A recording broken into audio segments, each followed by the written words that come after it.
Ito na. Oh, pakinggan ninyo, hindi sa akin galing yun, ha? Matapos naming himayin na ang umano'y wish list ng mga senador sa tinaguriang DP.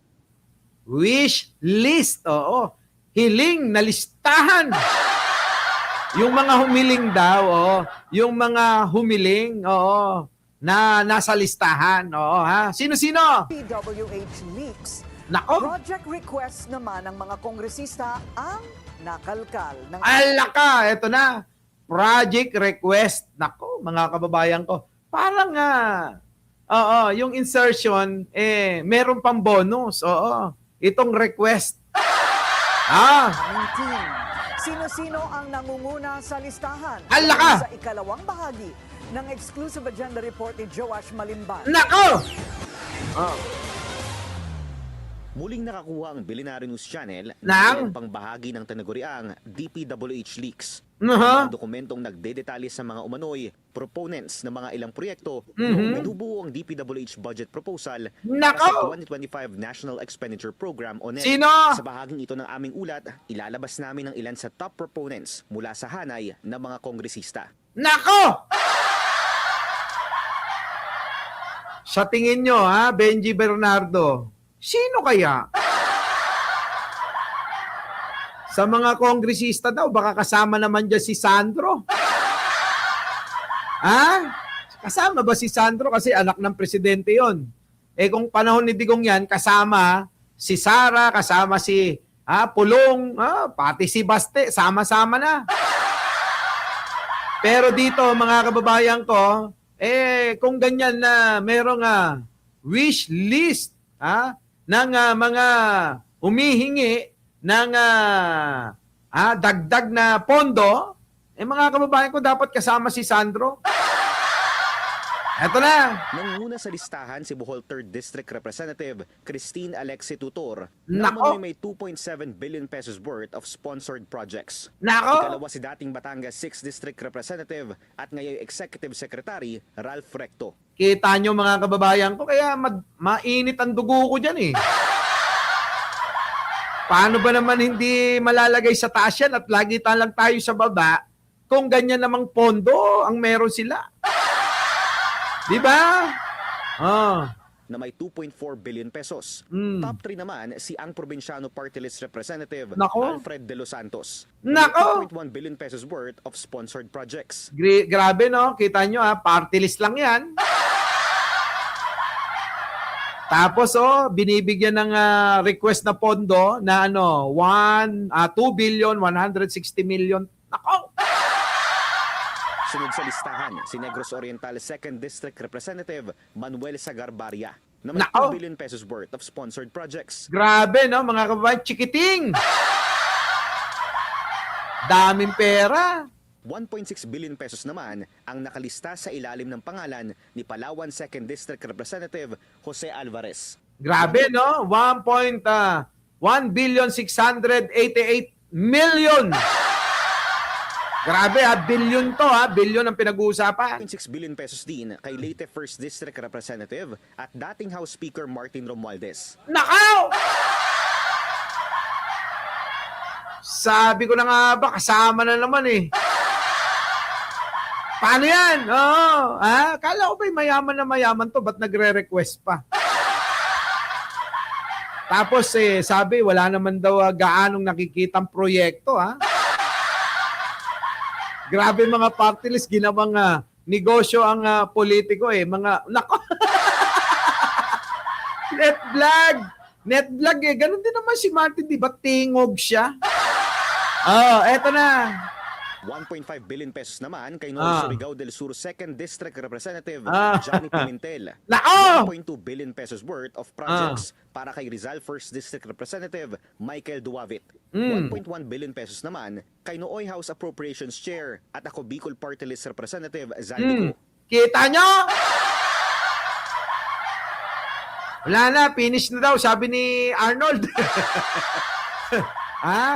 Grabe, no? Talagang walang patawad kahit sa mga ganyang bagay, talagang kasama yung mga pangalan. May 5 pang kongresista na may mahigit 1 billion pesos na umano'y sponsored projects. Kabilang dito, sina Laguna 3rd District Representative Amben Amante, Ah. Batangas 2nd District Representative Jinky Luistro. Ay, kaya naman pala halos sa itong Luistro halos sa humimod na sa puwet ni Martin, ano? Kaya naman pala. Oo, ngayon alam ko na. Oo. Former Batangas 1st District Representative Eric Buhain. Nako, kita nyo, pa-swimming lang.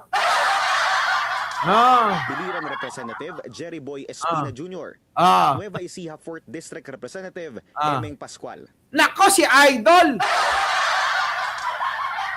Idol! Oh, idol natin yan. Pero ito si Emeng, ano, iba ito. Kapag ka, ito nagserbisyo sa tao, totoo. Emeng Pascual, oo, ng Gapan, Nueva Ecija. Malupit, oo ha. Oh. Kaya pala pumayat si Ninong mo. Ewan ko bakit naging ganun ang itsura nilang dalawa. Di ba kayo nagtataka? O dahil nga magtropa sila, baka iisa lang yung iniinom nilang gamot na pampapayat. O baka naman na iisa lang yung kanilang iniisip na atraso. Ha? Hindi kaya ganon? Ha? Si Saldico tsaka si Martin. Kaya sabay silang pumayat, iisa lang yung iniisip nilang atraso sa ating mga Pilipino.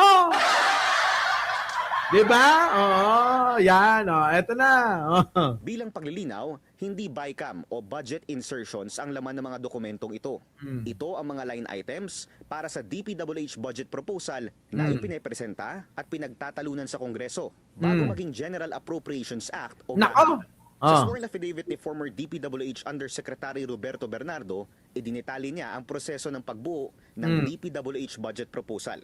Eto nga daw yun mga kababayan na hindi na daw, moro-moro na lang daw. Yung mga sabi-sabing mga bidding na yan, kalokohan na daw yun dahil meron na daw talagang nakalaan dyan. Diba?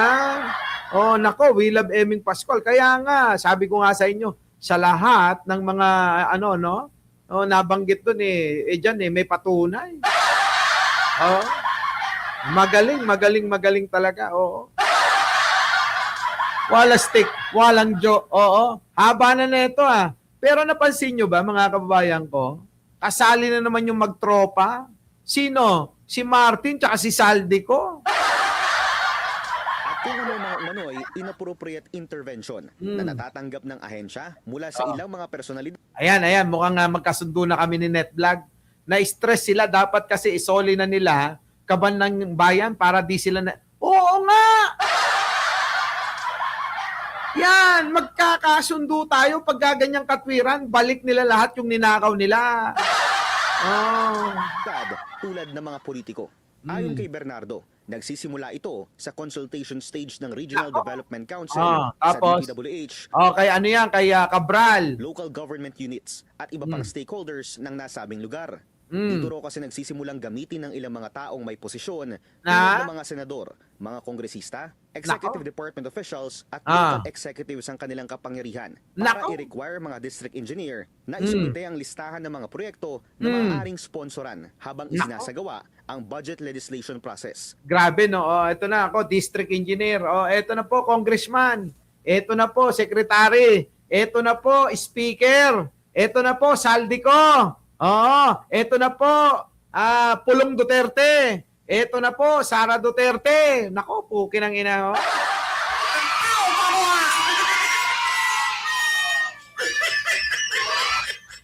Alam nyo, siguro pagka tumatawag si district engineer, nung panahon nila, kapag tumatawag, pag nakita ni Saldico, nako, tumatawag, pera na naman. Diba? Eto na, tumatawag na yung district engineer, yung regional director. Nako, pera na naman. Diba? Ganun siguro mga nila